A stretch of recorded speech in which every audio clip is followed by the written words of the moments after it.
우리가 또 살펴온 게 율법주의에 대한 여러 가지 폐단을 얘기를 우리가 살펴보았습니다. 율법주의는 이거는 신앙이 아니고 신앙같이 보이지만 신앙이 아니고 거짓된 가르침이기 때문에 이거는 반드시 뿌리를 뽑아버려야 한다 하는 것을 여러 번 보았습니다.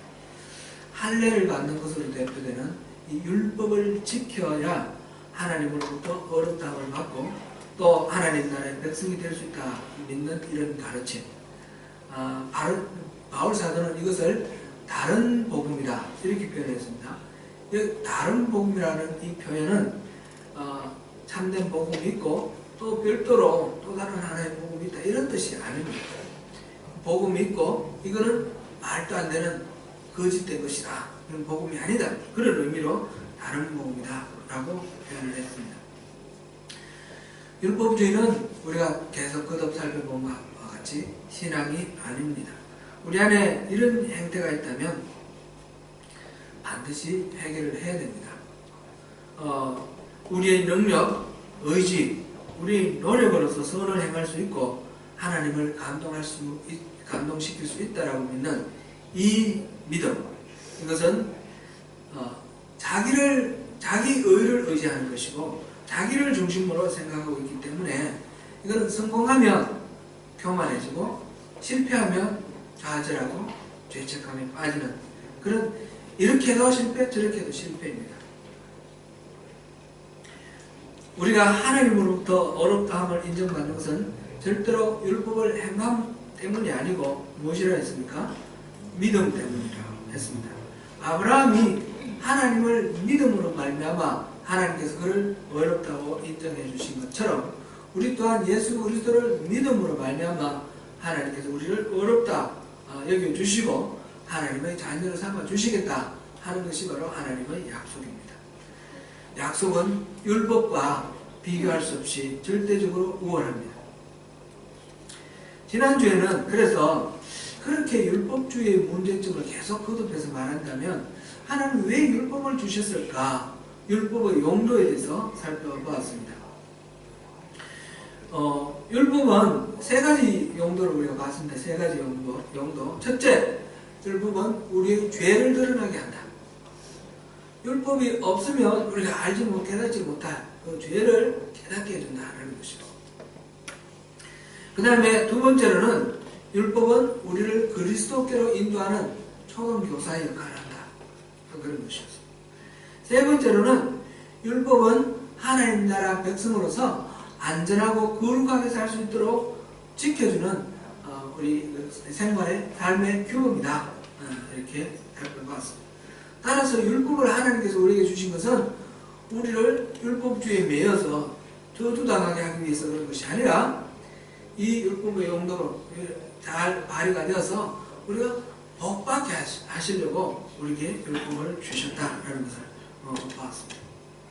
오늘날 우리는 율법을 우리의 능력과 의지로 지키는 것이 아니라 율법을 완성하신 예수님의 그 은혜로 말미암아 예수님이 다시 성천하시면서 약속하셨던 그 성령을 보내주셨고 성령이 우리 안에 계심으로 말미암아 성령이 우리를 인도하시고 또 성령이 그것을 율법을 지킬 수 있도록 해주심으로 우리가 율법을 성취하는 것입니다. 이것이 바로 그리스도로 옷 입는다 라고 그렇게 표현이 되어 있습니다. 이제 오늘 살펴볼 것은 그러면 우리가 이제 지금 이제 3장 끝에서부터 하나님의 아들이 되었다, 그리스도로 옷 입었다 이렇게 됐는데 하나님의 아들로서 우리가 더 이상 종로로 가지 않는 아들로서의 삶에 대해서 우리가 항상 점검을 해보겠습니다. 이제 예수를 구주로 주님으로 믿는 우리는 믿음으로 말미암아 예수 그리스도 안에서 하나님의 아들이 되었습니다. 이게 이제 3장 26절에 나와 있죠. 3장 26절 한번 읽어보겠습니다. 너희가 다 믿음으로 말미암아 그리스도 예수 안에서 하나님의 아들이 되었으니 또한 아브라함의 자손으로서 약속대로 유업을 이을 자가 되었습니다. 29절입니다. 같이 읽어보겠습니다. 시작. 너희가 그리스도의 것이며 곧 아브라함의 자손이요 약속대로 유업을 이을 자니라. 유업을 이을 자다 이 말은 상속자다 이 말이죠. 하나님의 나라를 상속받는 사람이 되었다라는 것입니다. 여러분, 우리는 하나님의 나라를 상속받도록 약속받은 하나님의 자녀입니다. 이거 아시죠? 네. 믿으시죠? 네. 확신하십니까? 네. 우리 그러면 한번 외쳐보겠습니다. 우리는 하나님의 나라를 상속받을 하나님의 자녀이다.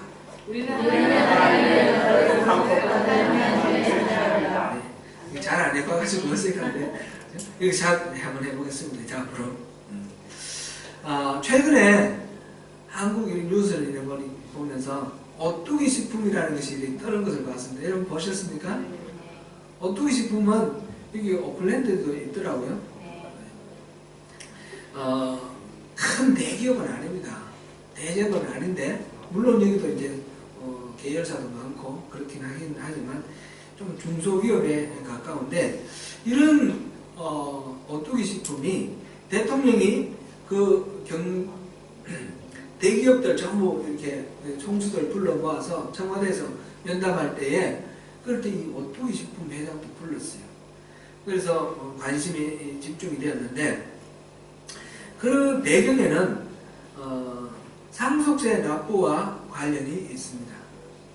오뚜기 식품의 함태호 회장은 이 회사 경영하는 데서 여러 가지 칭찬받는 그런 얘기들도 많이 있지만 선천성 심장병 환자를 4,000명 이상이나 이렇게 치료를 해주고 눈에 띄지 않게 보이지 않게 가난한 사람들을 돕고 그런 선행으로 이렇게 이번에 화제가 되었고요.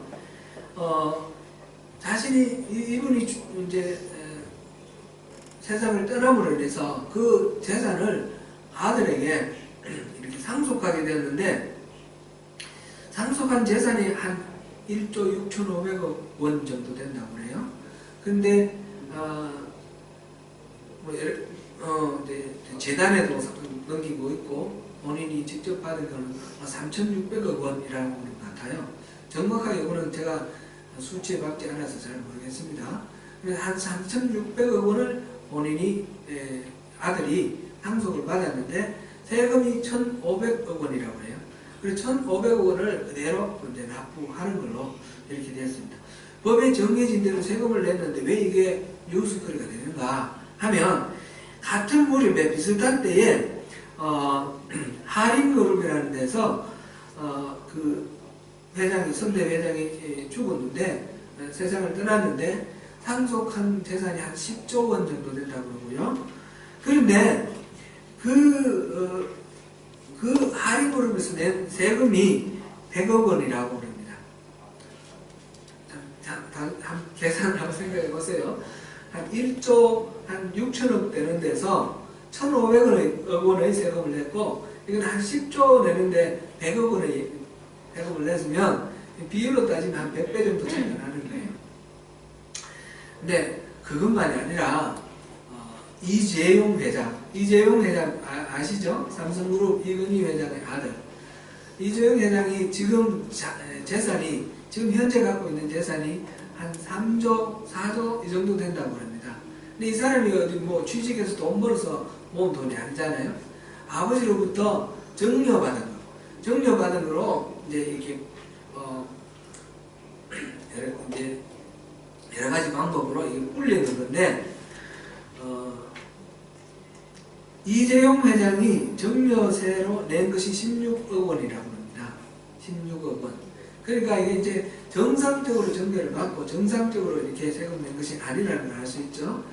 대부분의 재벌들이 상속을 하거나 정려를 할 때에 정상적으로 세금을 안 내는데 그런데 지금 오뚜기 식품에서는 제대로 법에 정해진 대로 세금을 냈다. 그래서 이렇게 뉴스에 초점이 되었습니다. 이 이야기를 이렇게 하면서 제가 또 저 생각에도 그렇고 여러분들도 어떻게 생각되시는지 모르겠습니다. 재산이 뭐 몇 천억이라 그러고 몇 조라 그러니까 실감이 갑니까? 한편으로는 약간 부러운 마음도 좀 없지 않아 있기도 한데요. 그런데 여러분이 실제로 상속받은 재산이 어느 정도인지 한번 따져보셨습니까? 제가 상속받은 재산이 어느 정도인가 돈을 한번 계산을 해보니까 이거는 뭐 상상할 수 없는 거예요. 제가 받은 재산이 뭔지 혹시 아셔요? 이 우주 만물을 다 상속받았어요. 우리 아버지 하나님이 우주 만물의 주인이신 하나님이 다 주셨어요. 뉴질랜드 땅에 살면서 집이 없어서 막 이런 생각이 들다가 이 땅 전체가 다 우리 아버지 건데? 이거 다 내가 상속받았는데? 그런 생각이 듭니다. 우리 물질적으로는 따질 수 없는 어마어마한 가치의 보물을 우리가 상속받았다는 거죠. 상속 얘기를 한 거는 뭐 부러워하라는 뜻이 아니라 우리가 어떤 보물을 상속받았는지 그것을 우리가 다시 한번 생각해 보자는 뜻입니다. 우리는 하나님의 나라를 상속받는 하나님의 자녀가 되었습니다. 이 소식은 사실 엄청난 소식인데 이제 바울 당시를 한번 생각해 보십시오. 이 복음을 듣고 있는 그 사람들. 우리 앞에서 베드로가 그 이방인들과 같이 식사를 하다가 슬그머니 자리를 피한 소위 안디옥 사건 이야기를 들었습니다. 유대인들이 생각할 때는 이방인들은 인간으로 취급도 안 하는 그런 상황. 같이 밥 먹고 같이 더불어 교제도 할 수 없는 그런 사람들이었습니다. 그런데 바울 사도가 이 복음을 전하면서 이방인들은 여러분이나 이 아브라함의 자손이라고 하는 이 유대인이나 다 하나다. 다 똑같다라는 겁니다. 차별이 없다는 것입니다. 그리고 남자나 여자나 하나라고 했어요. 여자는 인구조사할 때 숫자에도 들어가지 않는 그런 시대였습니다. 그런데 남자나 여자나 하나다. 우리 다 똑같이 하나님의 자녀다. 그럽니다. 그뿐만 아닙니다.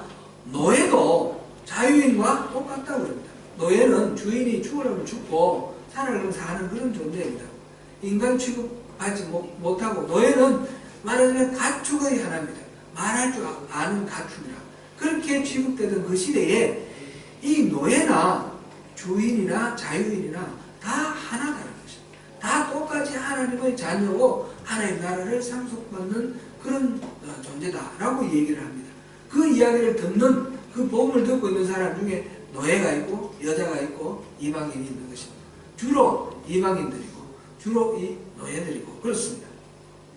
이것이 얼마나 놀랍고 복된 소식이었겠습니까?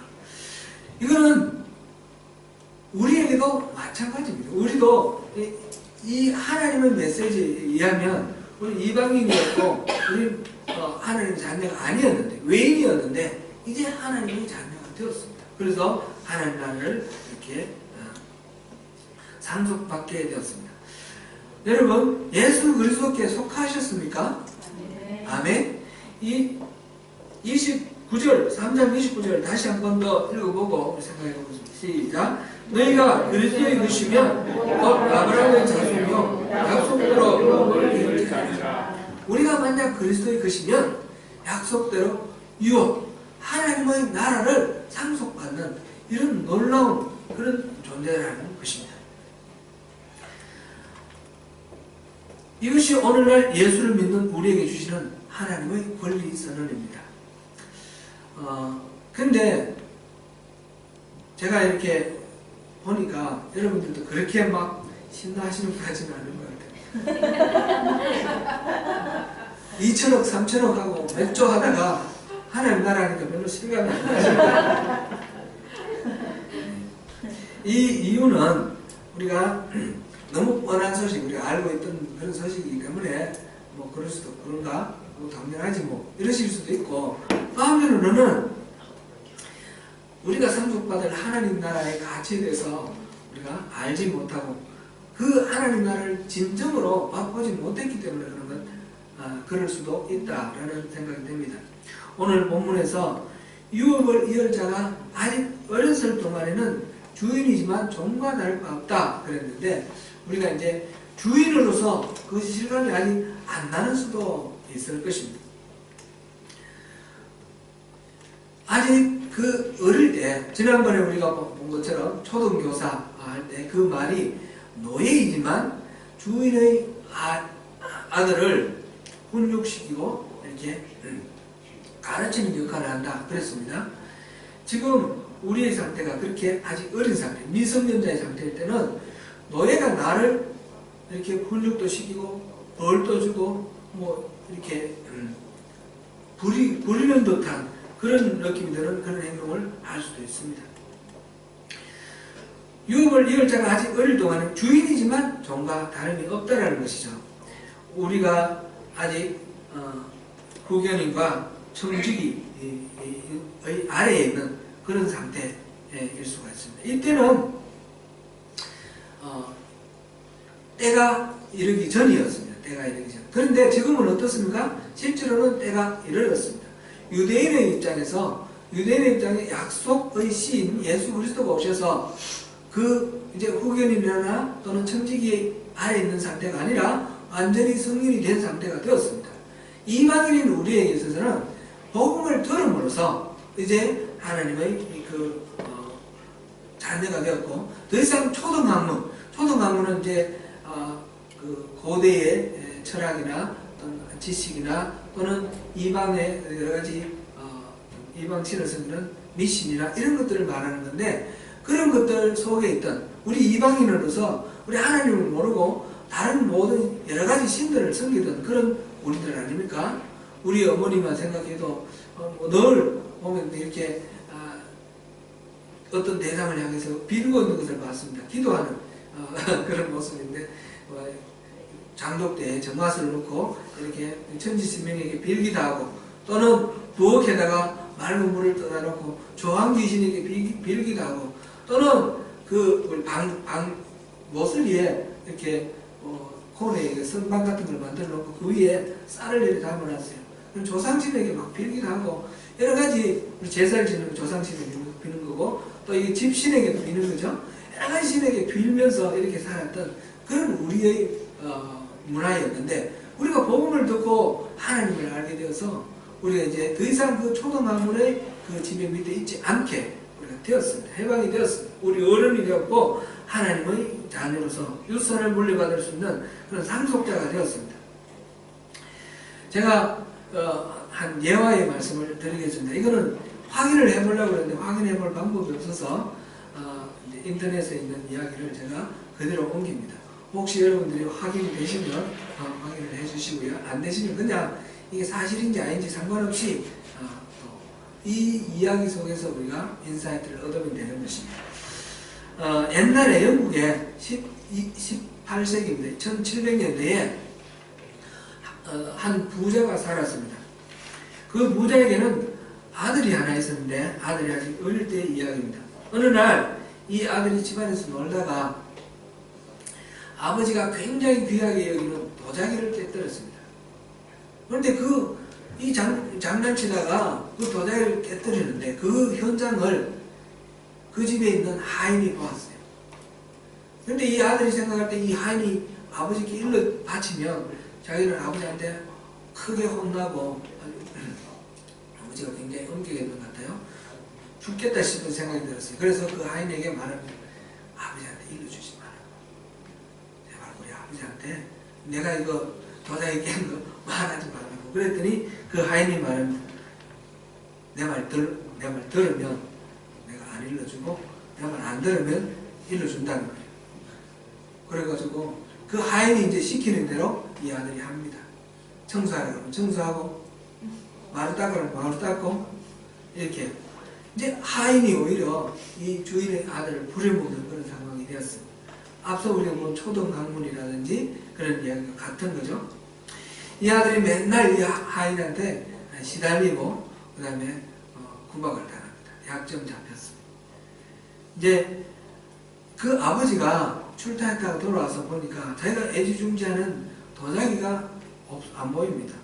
그래서 하인에게 물어봤습니다. 이 도자기가 여기 있었는데 어떻게 됐지? 그러니까 그 하인이 전 모릅니다. 전 못 봤습니다. 그런 거예요. 그래서 이 부자가 이 어디 갔을까? 누가 그랬을까? 계속 관심 있게 살펴봅니다. 그런데 살펴보다 보니까 이 아들이 하는 행동이 뭔가 이상합니다. 전에하고 다르게. 전에는 안 하던 뭐 청소도 하고요. 열심히 막 일을 하는 거예요. 그래가지고 아버지가 잘한다고 칭찬했더니 막 좋아하고 그러면서 있는 거예요.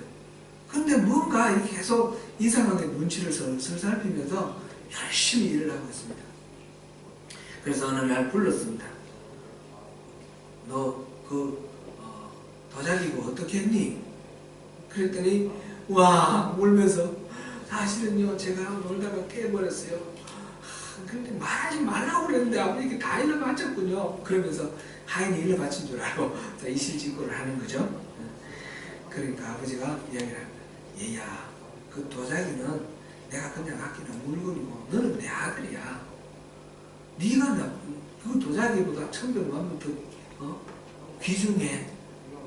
그것 때문에 너 겁을 내고 서로서로 눈치를 살피고 그랬던 거냐? 그래서 걱정 마라. 그러면서 용서를 해줍니다. 이 아들이 미국의 초대 대통령 조지 워싱턴이라고 합니다. 어린 시절의 이야기라고 합니다.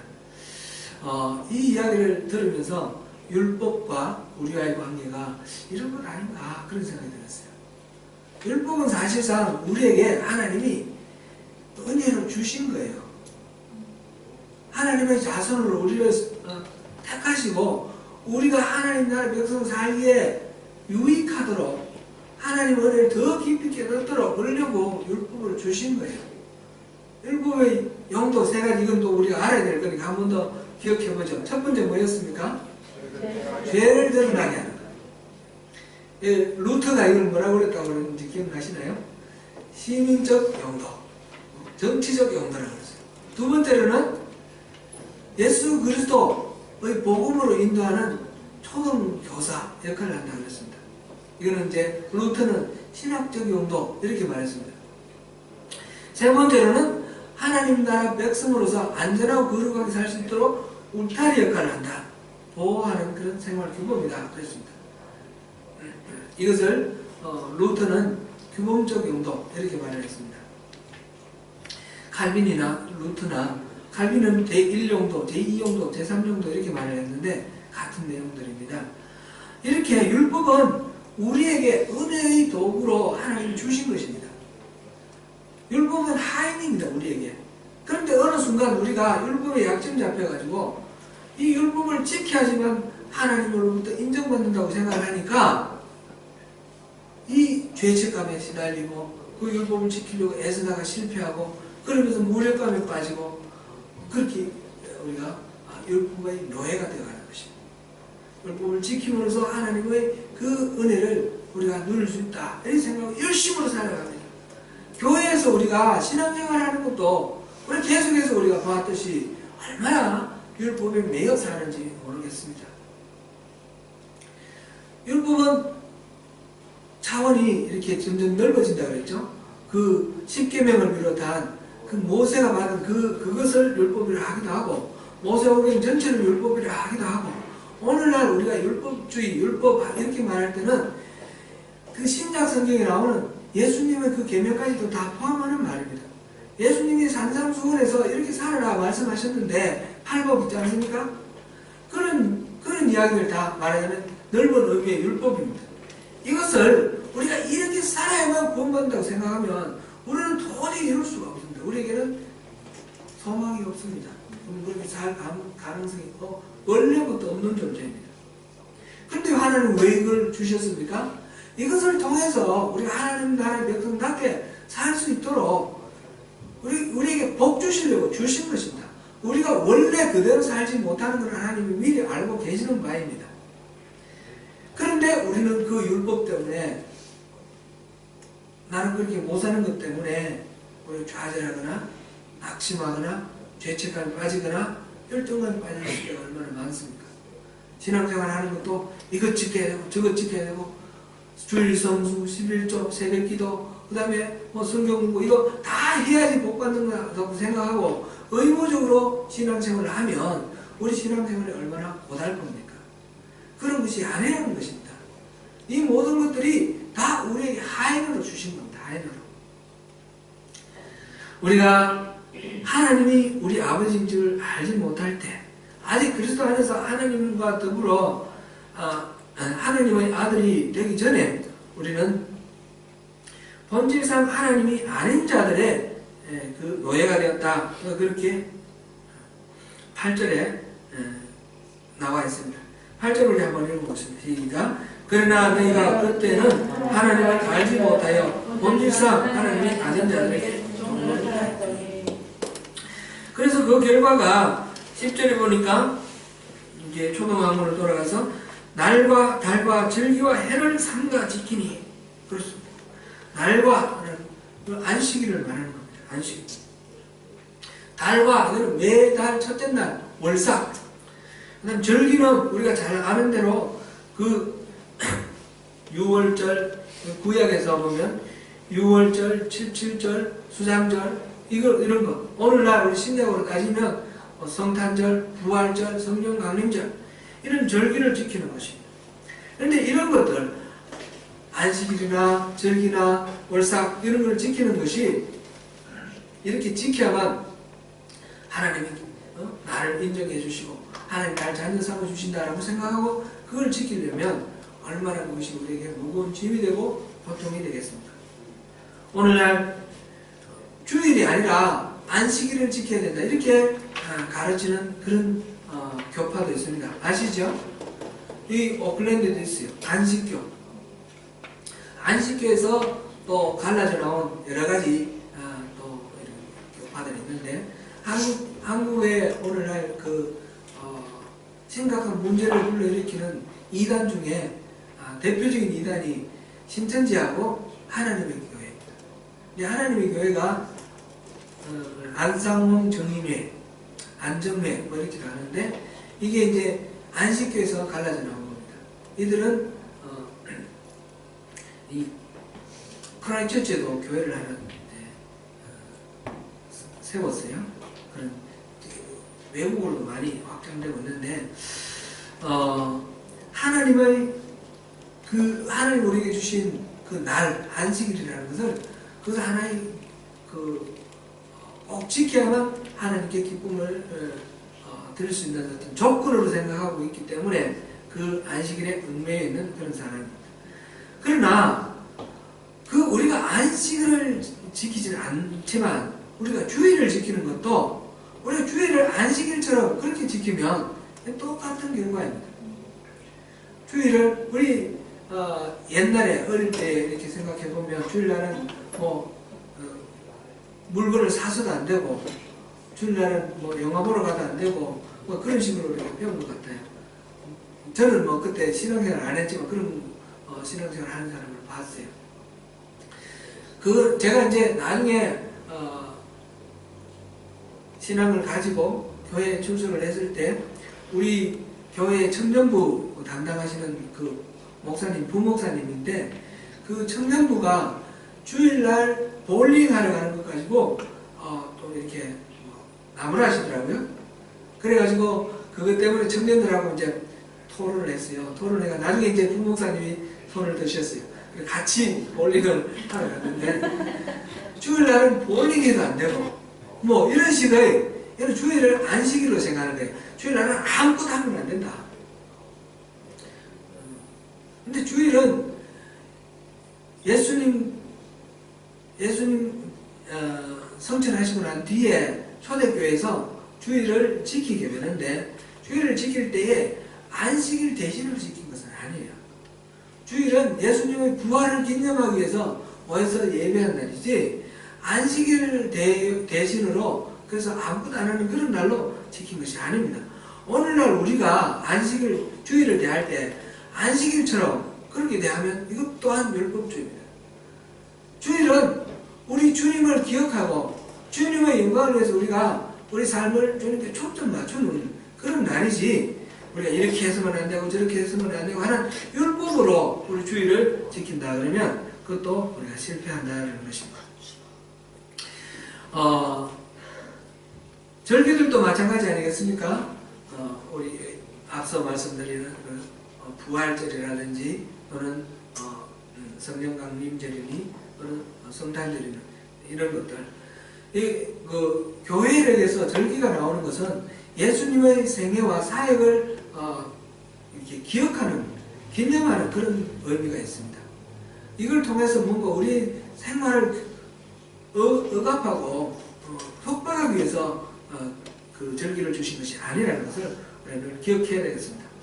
요점은 율법의 조항을 구약에서와 같이 주님 주신 어떤 계명들도 그 구약에서 율법의 조항들을 지킨 것처럼 그렇게 지켜야 된다라고 생각하면 이거는 율법주의고, 이런 율법주의는 바울 사도가 그렇게 목숨을 돋구어서 열렬하게 그렇게 반대를 하고, 이거는 뿌리 뽑아야 된다, 이거는 다른 복음이다, 이거는 복음이 아니다 라고 말했던 그런 것입니다. 이건 거짓 신앙입니다. 오늘날 우리 신앙생활 속에서도 그런 거짓이 있으면 우리는 단호히 뽑아야 됩니다. 이제 다음 주부터 우리가 영적 훈련과 성장에 대해서 우리가 성경 공부를 한다고 그랬는데요. 그게 지난번에 잠깐 소개를 제가 했는가 안 했는가 모르겠습니다. 내적 훈련, 외적 훈련, 단체 훈련 이런 걸 할 겁니다. 할 텐데 이런 훈련을 생각할 때에 이 부분은 다음 시간에 제가 다음에 이 훈련 들어갈 첫 시간에 제가 말씀을 다시 드릴 텐데, 오늘 간단하게 이 율법주의에 대한 이야기가 나오니까 우리는 노예가 아니라 아들이라는 것을 기억하면서 잠깐만 제가 말씀드리겠습니다. 우리가 이제 경건 훈련을 얘기를 하면, 경건 훈련을 얘기하면 첫 번째 오류가, 우리가 이 훈련을 통해서 우리가 거룩해질 수 있다. 우리의 노력과 우리의 의지를 통해서 우리가 이것을 반드시 잘 훈련을 해서 훌륭한 그런 성숙된 그런 신앙으로 우리가 도달할 수 있다, 이렇게 생각을 하는 겁니다. 우리의 힘과 우리의 의지와 우리의 노력, 이것으로 훈련받아서 이걸 할 수 있다, 이렇게 생각하면 이 율법주의입니다. 우리가 훈련받자 그러면서 율법주의 빠지면 의미 없는 것 아닙니까? 이게 첫 번째 오류입니다. 두 번째 오류는 그 반대로 우리가 뭔가 하려고 하는 것은 아무런 의미가 없기 때문에 우리는 아무것도 할 필요가 없다, 가만히 있으면 된다. 이거는 율법을 폐기하는 것이고, 율법 폐기론자이고, 이거는 아무것도 안 하는 그런 상황입니다.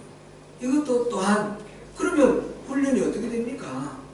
어떻게 우리는 그 두렵고 떨림으로 내 구원을 이루라고 했는데 그 구원을 어떻게 두렵고 떨림으로 이룹니까? 성경에 수많은 하나님의 말씀이 내게로 돌아오라 그러고 이렇게 살으라고 계명을 주시는데 아무것도 안 하고 가만히 있었을 때 것 같으면 그런 계명 왜 주십니까? 그건 아니라는 거죠. 지금 이제 교회의 일단의 어떤 가르침 중에 이게 굉장히 중요한 문제가 되고 있습니다. 하나님이 절대 주권을 가지고 우리에게 다 해주실 것이기 때문에 어떤 형태로든지 우리가 노력하는 것은 다 이단이다, 이렇게 말하는 그런 가르침이 교회 안에 강력하게 지금 이렇게 세력을 확대하고 있습니다. 오클랜드도 그런 가르침, 그런 부류가 있어요. 이것도 잘못입니다. 단적으로 얘기하면 이건 이단입니다. 율법주의가 이단인 것처럼 아무것도 안 하고 가만히 있어도 된다라고 하는 것도 이것도 이단입니다. 성경과 성경의 가르침과 다릅니다. 이 두 가지 오류, 이게 아닌, 말하자면 좁은 길이 있는데 양쪽이 남떨어지예요. 한쪽은 율법주의고 한쪽은 그런 아무것도 하면 안 된다, 가만히 있어야 된다는 그런 이 가운데로 우리가 균형을 잡고 다 앞으로 나가야 된다. 이렇게 나갈 때 그러면 어떻게 하라는 말씀입니까? 우리가 성령이 인도하시는 대로 가라는 겁니다. 내 힘과 내 능력과 내 노력으로 내 의지로 가는 것이 아니라 내 안에 계신 예수님, 내 안에 계신 성령님께서 내게 인도하시고 이끄시는 대로 그대로 순종하고 가면서 그 길이 결코 우리 쉬운 길은 아닙니다. 우리 인간은 가만히 있으면 절로 죄를 짓게 되어 있습니다. 육신의 소욕대로 갈 거냐, 성령의 소욕대로 갈 거냐, 이 두 길이 우리 앞에 놓여 있는데 가만히 있으면 우리는 저절로 육신의 길을 쫓게 되어 있습니다. 마치 이 무거운 물건을 떨어뜨리면 이게 가만히 두면 그냥 떨어지는 것처럼, 만유인력의 법칙처럼 인간은 본질적으로 죄성을 갖고 있기 때문에 육신의 소욕대로 가기로 그렇게 만들어져 있습니다. 그러니까 우리 안에 성령님이 인도하실 때 성령님의 말씀을 순종하고 나가는 것, 이것이 결단이 필요한 것입니다. 이 결단, 그것은 하나님의 은혜로 가능합니다. 그래서 우리가 기도하고 하나님의 은혜를 구하고 성령의 소욕대로 순종하고 나가면서, 그러면서 훈련을 받는 거예요. 이것이 우리가 받을 훈련이고, 이것이 노예 상태에서 벗어나서 아들로서 복을 누리는 그런 우리 상황입니다. 빌립보서 2장 13절 한 절만 읽어보겠습니다. 빌립보서 우리 찾아보겠습니다.